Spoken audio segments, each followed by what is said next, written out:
Hello fellow Total Warriors, I am Zardar and welcome to another online battle from Warhammer 2. So the actual battle I'm gonna show you is not this one. This one I wanted to show you just because of the air fight that went in this one. So I found it funny that this Chaos player over here tried to actually compete on the air with the vampire counts, and let's see. So over here I get Manfred on his Hellstead, not the zombie dragon, just with the invocation of Nehek, Fate Buna, Spirit Leads, and some other things that are not needed in this one, and double Terrorgeist. And my enemy also got the Chaos Sorcerer Lord in a zombie dragon. No, this is a Chaos dragon, a double-headed dragon. And let's see what does he get. Yeah, he also got Spirit Leads, Fate Buna, and other sweet stuff. And he also went with double Manticore into the air, with one exalted hero over here. He's got the Hellfire Sword and the Deadly Onslaught, and the other one is a Chaos Feral Manticore. It doesn't have anything, but anyway. So as soon as I see this, I say to myself, okay, I should have brought just one Fellbat unit in order to throw it off, which is what I usually do. Even when I go like double Terrorgeist, I always get one Fellbat just to hold the momentum of my enemy, because I can just grab the Fellbats, send them into that guy over here, and then I come in and just get the full charge bonus into him, and not both of us get that off. Anyway, so let's hit start and see how this is gonna turn out. Immediately I just drop a Spirit Lead. Something is going on though, and it's not gonna happen immediately. Then it's gonna happen. I go in, I try to get some good hits into his Chaos Sorcerer, and also Manfred goes in, and as you can see he's taking a lot of damage, but so does one of the Terrorgeist. I drop an invocation of Nehek on it, just to keep it alive. I'm gonna pull it immediately back. I'm trying to spam the order just to get the hell out, and finally it manages to get out. I almost saved it by a tiny margin over there. And now that I'm off, I'm just gonna drop a breath into him, and as you can see, I also get some friendly damage into that Terrorgeist, but at least that Chaos Sorcerer took some of it. I'm gonna start to run my Terrorgeist far off, because I see this exalted hero is coming after me. Manfred is all alone fighting over here. I'm gonna try to get, if I'm correct, another double breath over here. No. I'm going after that exalted hero with my double Terrorgeist, and it's gonna be quite tough for him to handle. So the Chaos Sorcerer Lord has finally broken, and since Manfred on his Hellstead has like 105 speed compared to 96 of these guys, and how much do these ones get? 85. So my plan over here is just to chase that Chaos Sorcerer off, and since my Terrorgeist will most likely die if I keep them here, at least one of these is gonna die, because this guy has some really low health points. I'm gonna try to force my Terrorgeist over to Manfred. As soon as he gets out the Chaos Lord, I'm just gonna turn around, send Manfred in, get some heals into the Terrorgeist. Also a invocation of Nehek is going on, and yeah, the Chaos Sorcerer Lord is almost out of the picture. And but these exalted heroes and the Manticore are on the hand as well. But as you can see, I'm just keep spamming the orders, just telling my Terrorgeist to just keep moving, don't engage into combat, just wait for Manfred to arrive, and as soon as Manfred comes in, he drops a Spirit Leads, the Terrorgeist drops a breath, and that exalted hero is into some deep shit, and I think he's gonna go down. Yes, he's going down. So only thing that remains now is this Chaos Feral Manticore, which is gonna be an easy peasy for all this goon squad, and that's when my enemy just abandons. So I just found it funny. This is what happens when you challenge the vampire counts into the air, because I've seen this quite often. Chaos players, because of the zombie dragon, the Chaos dragon, and other flying stuff they've got, cheap stuff, they actually try to compete into the air most of the times. And yeah, I'm tired of that. I'm just always gonna go like double Terrorgeist from now on. Anyway, so let's head on to the next battle. And alright, let's see what we've got here now. So let's take a look at my army. As you can see, pretty much all of my stuff is in here. I get nothing hidden. It's not hidden, they're just on the flanks. So over here I get the mangy marauders with the death creepers. On the other side I get two forest goblin Spider Riders, and what the hell is that? Oh, these are actually squig hoppers, okay. And for my leadership I got Wurzag, almost like always the standard stuff, like you can't go without Wurzag, he's like the most competitive lord. Maybe Asa can do something, but I don't know. Double Goblin Big Boss on a spider, just to apply that sweet poison in case they come into a duelist thingy. And over from my front line I get 1, 2, 3 goblins just to provide me a mid shield. In the back I get the Warlord boys along with the 8-pick loonies. Double orcs, double black orcs I wanted to say, what the hell. And also in the back I got some rusty arrows and 2 orc arrow boys because of the increased armor piercing compared to the goblin archers. So for my enemy he's got Kenite assassin over here on the left flank. He also got 1, 2 dread spears on the flanks as well. He's got 1, 2 black arc corsairs. On the front line he's got black arc corsairs as well. Okay, these ones are with handbows and these are just the melee variant. In the back, double Harganeth executioners and also 1 dark sword in order if he needs any armor piercing.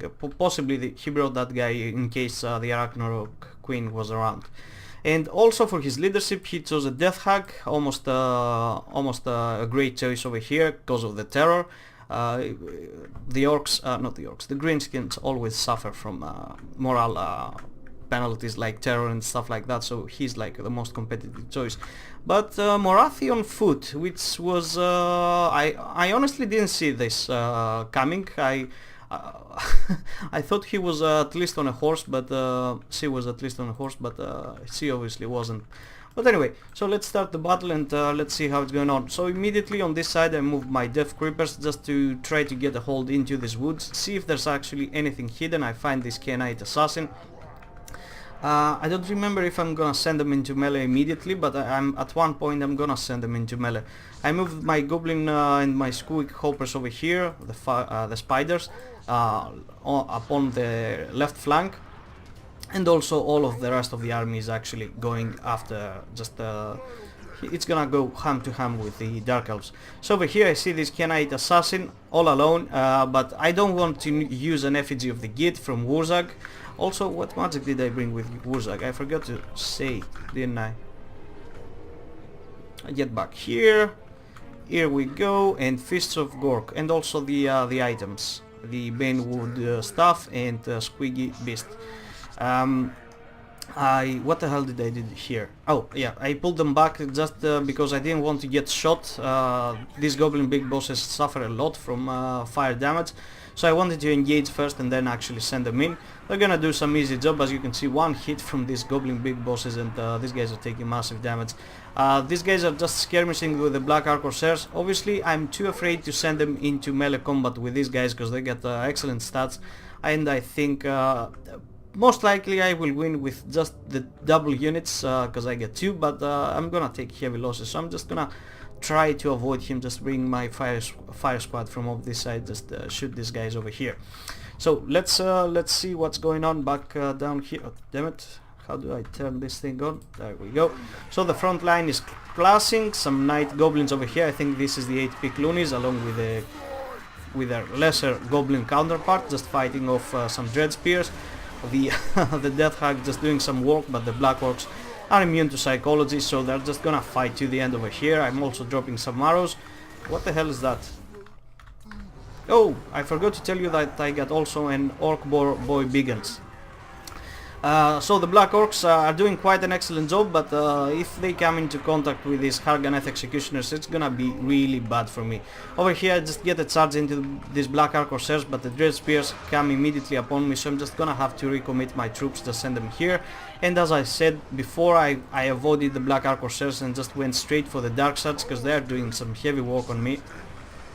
Over here I get the Orc Boy Biggins just to get a charge into the Harganeth Executioners and also the Black Arc Corsairs because they get no anti-large, so I'm just gonna pull back immediately and just cycle charge over here again, because I think, yeah, the Black Orcs have melted, but just by the Death Hag being over here and also the Harganeth Executioners. On this flank it's going actually a little bit better. Okay, now it's not, since the Warlord boys have broken. I drop, here we go, so these guys are gonna be fighting the Harganeth Executioners a little bit better, although they get their murderous prowess at this point, which is a little bit tough. Morathi overextends over here. Possibly my opponent there didn't notice, because there was like Harganeth Executioners over here which went rampant, possibly because of the Death Hug thing. Where the hell is the Death Hug? I think I've killed it. Yeah, and that's the bad thing with the Death Hug. If you don't get into my backline soon enough, the Greenskins, I mean, it's gonna just get shot down, and that's what happened. These Orc boys, with the help of the Rusty Arrows, just completely shut it down.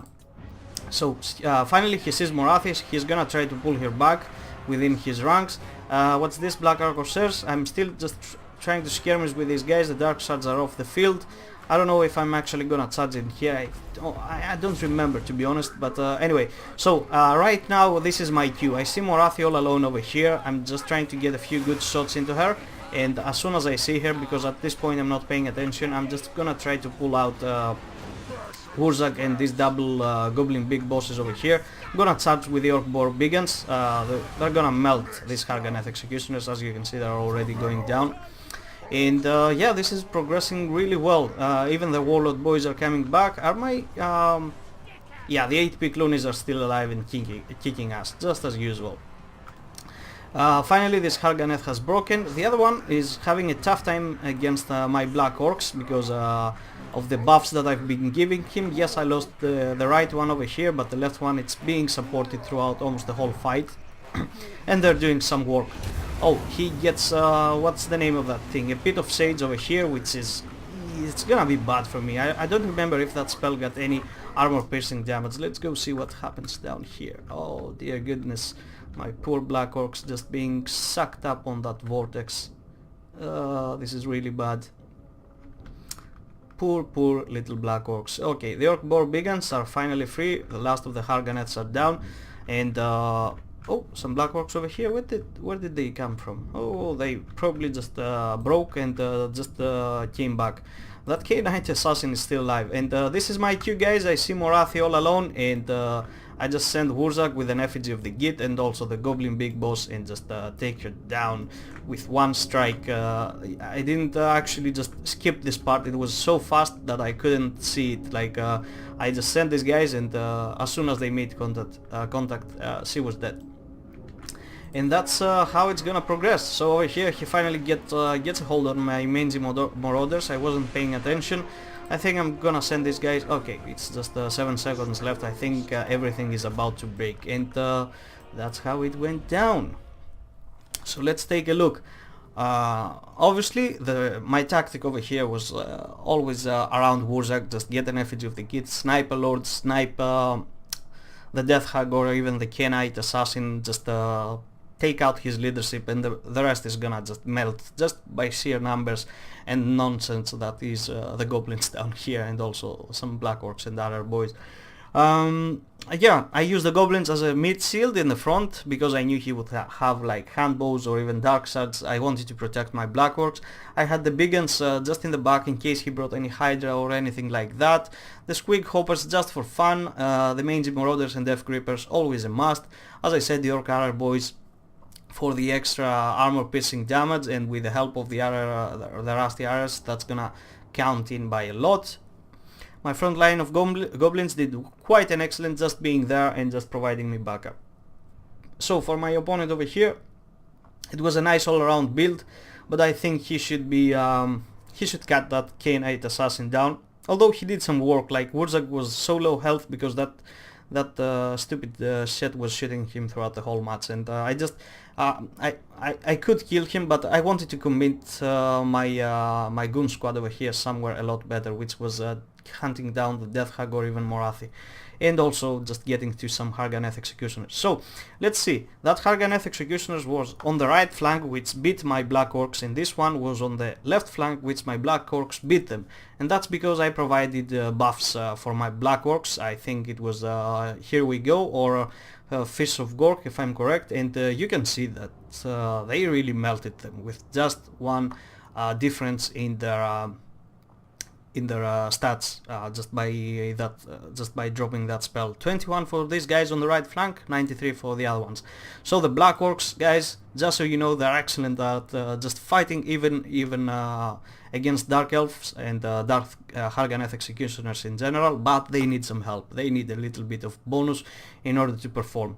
And that was pretty much about it, guys. So I really hope you enjoyed. Feel free to leave a like or a comment, and I'll see you next time.